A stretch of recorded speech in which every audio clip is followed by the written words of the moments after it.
¿Qué tal? Bienvenidos, un gusto, un placer saludarlos. Está comenzando otra edición del conversatorio con nuestros compañeros que están acompañándonos gentilmente, como todos los días.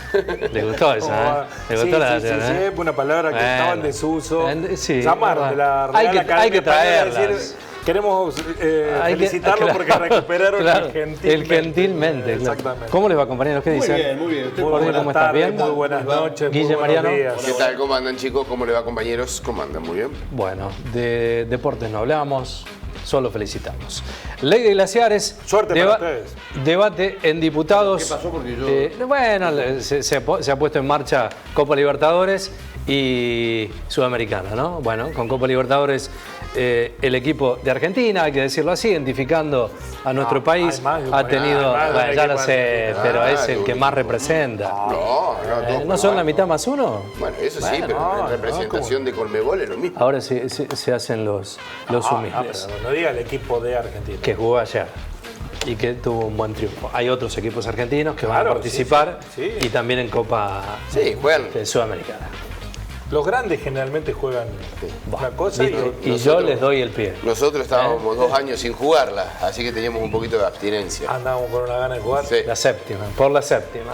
Bueno, muy bien, ley de glaciares, ya está el debate, lo decíamos hace unos días.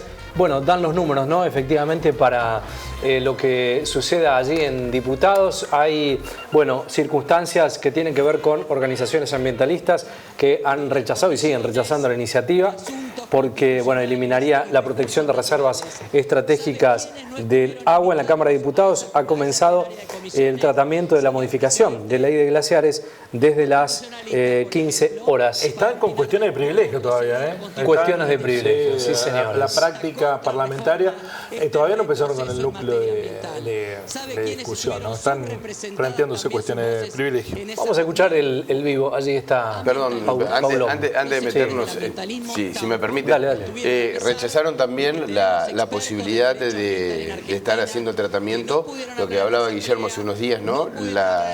El retiro de credenciales de la Casa Rosada a periodistas, digamos, que lo plantearon en el inicio de la sesión. Sí, lo que en realidad que el diputado no puede forzar algo que tiene que hacer el Poder Ejecutivo, pero iban a pronunciarse. Claro, pronunciarse. Ni siquiera eso. Ni siquiera eso. Lo que sí, también con el voto del PRO y del radicalismo, evitaron la interpelación a Adorni. Porque hay una que es obligatoria. La del ministro. Y acá lo querían convocar por los episodios. Es obvio. Efectivamente, hoy fue un día muy malo para la estrategia. Me parece que el día de hoy sepultó la posibilidad de continuidad a largo plazo de Adorni como jefe de gabinete. Yo digo, me parece que... me parece a mí.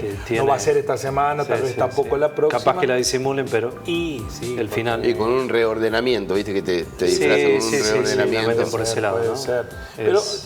Pero me parece que el nivel de exposición va a ser muy alto. Es demasiado. Y porque el caso Adorni es de fácil comprensión en la gente. Claro. Y mancha. Pero además no podés tenerlo, creo yo, ¿no? No podés tener la figura de Adorni, jefe de gabinete, sin que pueda aparecer. También. No, pues no puede aparecer. Bueno, pero vamos, porque no puede aparecer públicamente, no puede. Tenemos que confiar en las informaciones que escriben los que conocen el corazón del poder, ¿no? Los acreditados, los que quedan, y los periodistas políticos que tienen buena información, la Casa Rosada, aseguran que la foto que se sacó Adorni con los ministros, usted ve la cara de los ministros, no hay ninguno que esté contento con esa foto, fue solamente un trámite y que el presidente se sacó la foto, no habló con Adorni y se fue, y que todas las manifestaciones públicas son actos de simulación porque... La no verbal, ¿no? Claro, uno entiende con esos gestos y acciones. Y bueno, pero es la información... De acá que podemos hacer nosotros, ¿no? Es lo que leo que aseguran que pasó. Bueno, pero todo indicaría, ¿no? Cuando la mancha es tan grande, cómo bancarlo, ¿no? Entonces, por más que sea... ¿Cuál fue el saludo fuerte, férreo? Malvinas. Sí. Malvinas fue un saludo... públicamente en una demostración de mucho apoyo. Y hoy hubo, bueno, no sé si lo vamos a abordar, pero a ver que bajo la mirada. Hoy hubo un episodio que para mí no está en la agenda nuestra, pero que en dimensión del internismo que tiene la Casa Rosada es peor que lo que hizo Petovelo pidiéndole la renuncia a Masachesi. Hoy a la mañana el Ministerio de Capital Humano sacó un comunicado diciendo todos los problemas que hay en la Argentina respecto de las prestaciones a las personas con discapacidad y la deuda del PAMI no tienen nada que ver con nuestro ministerio, el responsable es el Ministerio de Salud. Lo publicó y lo puso en un comunicado. Claro. A mí me cuesta muchísimo creer que Sandra Petovelo hace eso sin el aval del presidente y de Karina. Bueno, es que se dinamita solo el gobierno, ¿no? Con algunas acciones internas. Es la guerra sin cuartel, sin tregua, ni una tregua efímera como la que tuvieron en Israel, ni siquiera efímera, porque Lugones es un hombre de Caputo, de Santiago Caputo, el ministro de Salud. Y la guerra es entre Karina y Santiago Caputo. Y Sandra Petovelo sale a cuestionar y a decir que es inadmisible, ¿no? Vos formás parte de un gobierno, es como si nosotros tuviéramos en este programa y hay algunos problemas y yo digo, bueno, yo empiezo el programa y digo, todo lo que pase acá es culpa de Jorge. Y usted que es el presidente dice, che, Guillermo me llamaba Lorenz y no, acá es conjunto. Bueno, eso pasó hoy.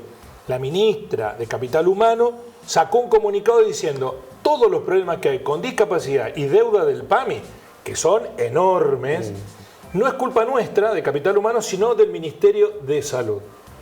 Que está Lugones, que es un hombre de Santiago Caputo. Y un Lugones que viene con circunstancias muy complejas. Vamos al vivo un minuto del debate en diputados de ley de glaciar. Vamos a escuchar, ¿verdad? Marcó el destino de La Rioja y también de nuestro país. Intente dar lecciones de administración y transparencia mientras ataca las herramientas financieras que La Rioja debe reconstruir tras el descalabro que su propia familia provocó.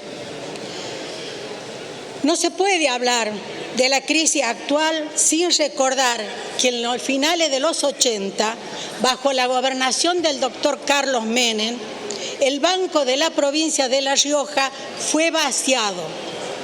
Fue vaciado para financiar el déficit y pagar salarios ante la falta de una coparticipación federal justa. Esa gestión llevó a la entidad a una insolvencia técnica tal que el Banco Central tuvo que intervenir en 1988. Bueno, muy bien, allí está, se están debatiendo también cuestiones de privilegio allí en diputados, sesión caliente. Hubo incidentes. El caliente afuera, ¿no? Bueno, eso es lo que vamos a ver ahora, compañeros, si lo tenemos para ver algunos de los incidentes ocurridos allí, ¿no? Afuera del Congreso. Bueno, un detenido, aparentemente una persona ha sido detenida por los incidentes registrados allí en la tarde entre militantes y la policía en medio de la protesta contra la ley de glaciares que se trata en Cámara de Diputados, ¿no? Estaban junto con jubilados, porque hoy es miércoles. Hoy es miércoles, la marcha histórica sin ánimo de jubilados. Ni contradecirlo. Sumamos, yo creo que tenemos que empezar a reconfigurar la manera en que caracterizamos. Hubo represión de la policía a los manifestantes, no hubo incidentes. Porque los incidentes se supone que alguien los provoca y la policía actúa para evitarlo. Y es la policía, porque ha quedado probado en otras marchas que cuando no está la policía y pasa esto, no hay ningún tipo de inconveniente. Entonces lo que hay cada miércoles son acciones planificadas, represivas, contra quienes protestan, que hay una legítima y consagrada constitucionalmente habilitación a que los ciudadanos cuando están disconformes protesten. Y aquí está en juego recursos naturales vitales como el agua. Y hemos sabido de los excesos, ¿no?, que ha habido en las marchas. Bueno, cada vez que la policía va a reprimir, hay problemas. Si la policía no aparece, las marchas son pacíficas, hay reclamos, pasan, se hace la protesta y a otra cosa. Acá, cada vez que la policía aparece, montan este operativo, te meten 4.000 policías y hacen este circo represivo para que estemos hablando en este momento de eso, ¿no? De eso. Por eso, sin ánimo de corregir a nadie, creo yo que ya no es una cuestión que hay incidentes. No hay ningún incidente. Es la policía de la Ciudad de Buenos Aires, los de Chalequito Celeste y de la Policía Federal, que reprimen a quienes protestan. Es una dinámica que le cuesta muchísimo en plata a la Argentina, la cantidad de gente que movilizaron ahí, pero también le cuesta muchísimo a a la calidad institucional que tenemos. Da resultado, porque mucha gente no va a protestar si a vos te meten palos en la cabeza, ¿no? Absolutamente. Seguro. Bueno, muy bien, vamos a los títulos del día y ya nomás nos metemos con otros temas de actualidad del día. Tranquilidad bursátil tras el alto al fuego, el riesgo país bajó a 570 puntos y las acciones argentinas subieron hasta 6% en Wall Street en medio de los repuntes de las bolsas del mundo por la tregua entre Estados Unidos e Irán. Los bonos locales que cotizan en el exterior suben hasta un 3,5%. Mientras tanto, el dólar oficial se vende a 1.410 en la Nación. Declaró la escribana de Manuel Adorni.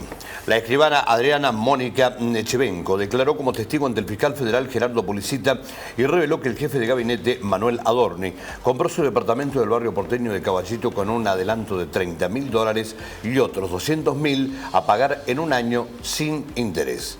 La escribana afirmó no tener detalles del origen de los fondos.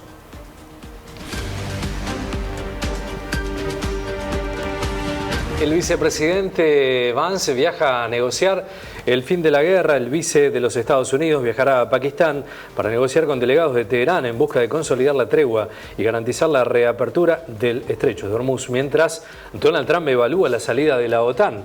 Washington considera viable una nueva propuesta de paz.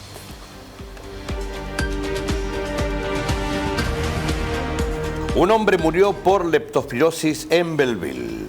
Se trata de un hombre de 39 años que había realizado la primera consulta en el Hospital Regional Ceballos y luego en una clínica privada de la misma localidad, donde fue internado y posteriormente falleció.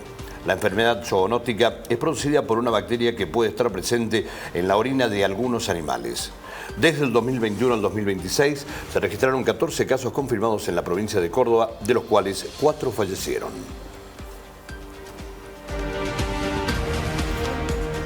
El gremio acordó un bono de 300.000 pesos por el Mundial. El sindicato de camioneros formalizó un entendimiento con las empresas responsables de la distribución de Coca-Cola y acordaron el pago de un bono de 300.000 pesos por el Mundial 2026 durante junio y julio para quienes realicen tareas relacionadas con las promociones especiales durante la competencia.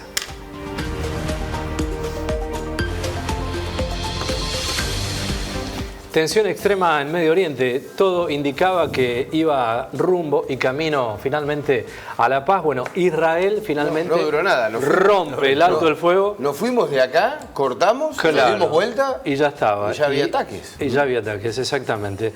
Pese al alto del fuego, Israel ha bombardeado el Líbano, el mayor ataque coordinado contra el Líbano, ¿no? Pese al acuerdo que se había impulsado por los Estados Unidos e Irán, Tel Aviv bombardeó más de 100 objetivos allí en Beirut y zonas civiles. El gobierno libanés reportó decenas de muertos, ¿no? Las imágenes son Se habla de 254 elocuentes. muertos y más de 3.000 heridos. Las bombas cayeron en pleno centro de la ciudad de Beirut. Es una acción deliberada de romper cualquier indicio de paz. Sí, ¿no? absolutamente. Y es claramente una acción de Israel absolutamente repudiable, porque eso está absolutamente vedado en términos de cuestiones de enfrentamientos bélicos. Absolutamente. Porque nos fuimos de acá y entendíamos que alcanzaba, no era solamente Estados Unidos-Irán, sino que el acuerdo supuestamente alcanzaba también a toda la región y a todo el sector, incluso Israel. Hola Pablo, ¿cómo estás? Bienvenido. Pablo, ¿nos escuchás?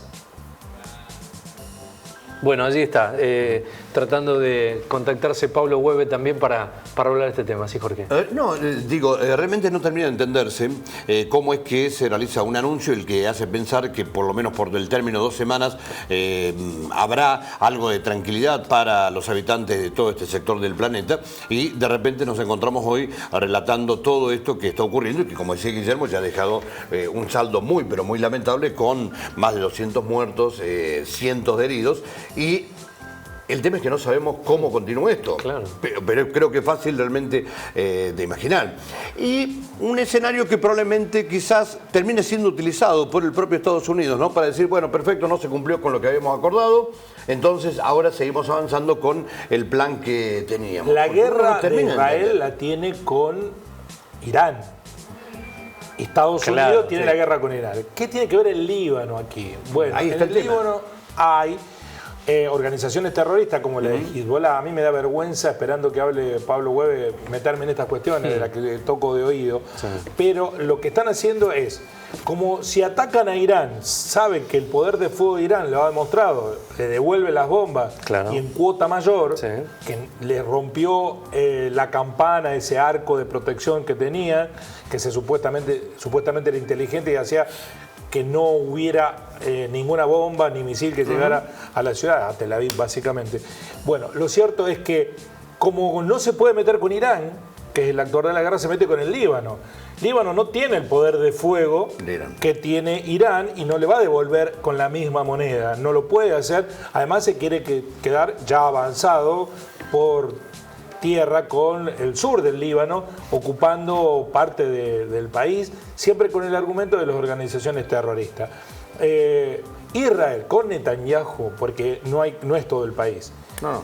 es la organización que hoy maneja el país, política, Netanyahu, se ha transformado en un Estado terrorista. Eso Claro, que ellos dicen criticar, cuestionar. Hay muchísimos israelíes que no quieren saber nada con la guerra. Sí. Pero bueno, Netanyahu, de la única manera que puede sobrevivir políticamente es tirando bombas. A ver Y si creo lo que está muy lejos recuperamos. realmente de tener algún interés por alcanzar la paz. Pablo, ¿no? ¿cómo te Me da la va? sensación. Bienvenido. ¿Cómo les va, compañeros? Hola, Qué Pablo. placer estar con ustedes. Saludo al control central y a toda la teleaudiencia. Bueno, ¿qué mirada respecto a esto que decía Mariano? Y es cierto, en el cierre del día de ayer nos fuimos con esa esperanza, con ese acuerdo de 10 días y al ratito nomás se rompe este acuerdo. ¿Qué consecuencias habrá, Pablo? Bueno, de alguna manera lo que charlábamos hoy evidenciaba hoy a la mañana cierto pesimismo. Primero porque ustedes lo estaban diciendo, porque Israel dijo, sí, yo con Irán, bárbaro, pero yo voy a seguir atacando al Líbano, sabiendo que el Líbano es un aliado de la República Islámica de Irán. Entonces, todo parece indicar que estamos de acuerdo, pero voy a hacer lo posible para que no se cumpla. Acá hay dos países que necesitaban sí o sí un cese del fuego. Uno de ellos por distintas cuestiones. Pakistán, porque con el acuerdo con Arabia Saudita iba a tener que intervenir en contra de Irán y entonces iba a tener tres frentes: Afganistán en el norte, la India en el este e Irán en el oeste. Y por otro lado, Estados Unidos. Estados Unidos no está atravesando un buen momento políticamente hablando, ni económicamente hablando. Súmenle a que tienen un presidente contra el cual ya hay legisladores que están pidiendo que se le quiten los poderes de guerra como primer elemento y como segundo elemento que se lo destituya por incapacidad sobreviniente. Pero ustedes lo decían recién, Israel está aprovechando este momento para invadir el Líbano. Hoy a la mañana lo decíamos, en tan solo 10 minutos atacó 100 poblaciones. Y hay una cuestión que me llega del ACNUR, el Alto Comisionado de Naciones Unidas para los Refugiados. Hay 1.200.000 libaneses desplazados gracias a los ataques de Israel. Y la verdad es que si ustedes leen la información que viene de Tel Aviv y de Jerusalén, hoy por hoy la oposición del partido Yesh Atid le está diciendo, señor Netanyahu, usted es el responsable de la humillación más grande de Israel en su propia historia. ¿Cómo puede ser que usted haya aceptado este cese del fuego cuando no ha logrado ninguno de los objetivos? Y Netanyahu, como bien dijeron recién, solo sobrevive políticamente si hay conflicto y se puede tirar bombas. Claro, bueno, un planteo en un escenario complejo también que afecta de manera directa por este bendito tema de la globalización, del valor de los combustibles que se empezaba a reordenar. Bajó fuerte. Sí, pero bueno, no hay garantía, ¿no?, de que esta circunstancia se aquiete. No. Bueno, por tu expertise, Pablo, ¿qué habría que esperar, argumentar y leer de los movimientos de las negociaciones en las próximas horas? Lo que pasa es que estamos hablando de argumentos y cuestiones que son absolutamente contradictorias e inaceptables de una parte hacia la otra parte. Irán insiste en que, señores, primero, reconozcan que el estrecho de Hormuz es mío. Los otros dicen, no, es internacional. Y Omán dice, no, parten. Yo también tengo el 50%. Segundo, Irán dice, indemnícenme, señores, indemnícenme porque ustedes sin una declaración de agresión por parte de la ONU me han atacado. Estados Unidos no lo acepta e Israel dice no solo que no lo acepto, sino que voy a seguir. Pero hay otra cuestión. El hijo del ex Shah acaba de pedir públicamente que por favor continúen los ataques en contra de su país. Pablo, gracias como siempre, un abrazo. A ustedes, por favor, por tenerme en cuenta. Adiós. Un placer. Pablo. Bueno, muy bien, allí está el tema, ¿no? Un tema de gran conmoción mundial. Vamos a ver qué pasa en el minuto a minuto. Nos venimos para la provincia de Córdoba, ¿no? Naranjitas, trapitos, bueno, limpia vidrios, este proyecto que ha tomado allí los legisladores, la legislatura de Córdoba, discutiendo un proyecto para intentar regular la actividad. Bueno, qué mirada con esto, ¿no? Bueno, es lo que habían presentado, que se está tratando hoy, digamos, y que va a salir, porque tiene los votos. Sí, es un hecho casi. Tiene los votos del oficialismo y además hay acompañamiento de algunos sectores de la oposición. Es importante también mencionar que los municipios tienen el poder de ordenar, controlar, regular lo que finalmente se apruebe en la provincia de Córdoba, en la legislatura. Cada uno va a tener la autonomía, digamos, ¿no? Voy a revisitar un concepto que ya dijimos aquí, que se está tratando un problema, se ha provincializado un problema de la capital provincial. Ahí va, sí. El Río Cuarto hubo una intervención en su momento, no era de dimensiones, yo creo que el problema ahora es más acuciante de la cantidad de gente que está... Hoy hay muchos, ¿eh? Impresionante, en todos lados, en todos lados. Lo han sacado del micro, más Centro, donde molestaba a determinadas personas, pero la cantidad de trabajadores informales en la calle es bueno, producto de la situación. Tampoco es bueno, yo hoy venía pensando en este tema, ¿no? Y digo, por ahí la política no termina atacando un problema real de fondo que tiene que ver con falta de laburo, digo. Falta de laburo y de pérdida de poder adquisitivo. Bueno, claro, digo, porque estamos debatiendo, pero no es el tema central, el eje que debiéramos empezar a analizar, es una cuestión más de fondo, que por qué llegan a... No, bueno, pero vos tenés una coyuntura, tenés un punto en donde podés trabajarlo.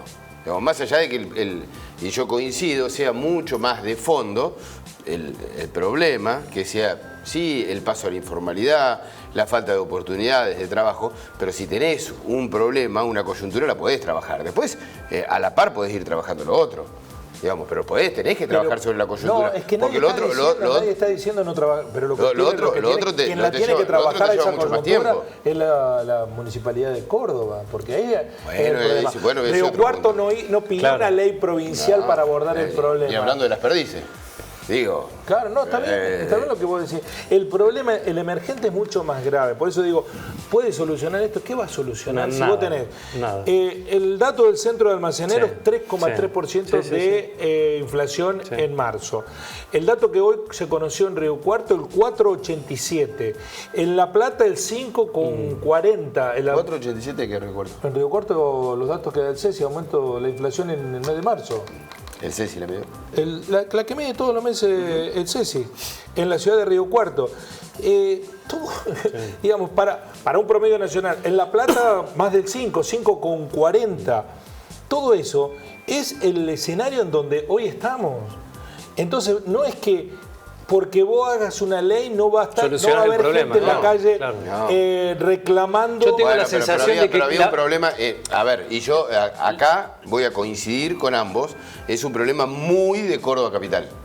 Muy de Córdoba Capital. No, el problema de la... No, digo, trapitos con naranjita. Sí, del ordenamiento. Del ordenamiento. Es muy de Córdoba Capital. Evidentemente la falta de intervención en tiempo y forma hizo crecer, o las soluciones que se dieron. Claro. Mira, yo voy a contar una anécdota. Hace 37 años que hago periodismo.